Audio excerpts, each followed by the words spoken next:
اور کہا یہ سب کچھ جو بھی میں کر رہا ہوں یہ سب کچھ اللہ کی جانب سے میں کر رہا ہوں، یہ مت سمجھو کہ میرے پاس یہ سب پاور ہیں، نہیں ہے، ایسا کچھ نہیں ہے، یہ سب کچھ اللہ کی جانب سے، یہ بتایا۔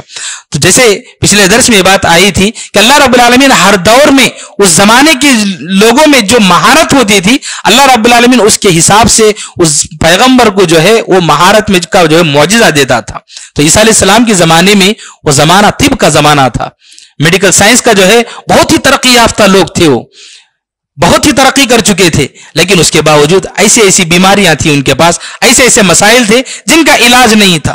جیسے کوڑ کی بیماری کا علاج نہیں تھا، اندھے ہوتے لوگ تو وہ جو ہے آنکھیں نہیں دلا سکتے تھے، تو اس طرح کی جو بیماریاں ہوتی تھی ان کے علاج اللہ رب العالمین نے عیسیٰ علیہ السلام کے ہاتھ میں دیا تاکہ یہ بتایا جائے کہ یہ اللہ کا معجزہ ہے، اس کو تم سمجھو، یہ سمجھانے کے لیے اللہ رب العالمین نے دیا۔ لیکن یہ لوگ سمجھے نہیں، بلکہ یہ کہنے لگے کہ ہم ہی صحیح طریقے پر ہیں، ہم ہی ابراہیم علیہ السلام کے صحیح طریقے پر ہیں۔ تو اللہ رب العالمین نے بتایا کہ نہیں، ابراہیم علیہ السلام نہ ہی یہودی تھے اور نہ ہی عیسائی تھے، بلکہ وہ ایک سچے پکے مسلمان تھے، اور وہ مشرکین میں سے بھی نہیں تھے۔ یہ اللہ رب العالمین نے جو اس صورت میں بتلایا۔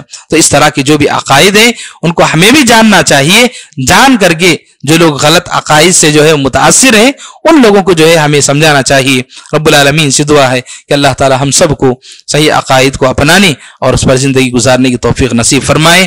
رب العالمین ہماری عبادات کو قبول فرمائے، رب العالمین ہماری دعاؤں کو قبول فرمائے، رب العالمین جب تک ہم دنیا میں رہیں کتاب و سنت کے مطابق زندگی گزارنے کی توفیق نصیب فرمائے، جب موت آئے خاتمہ بالخیر فرمائے۔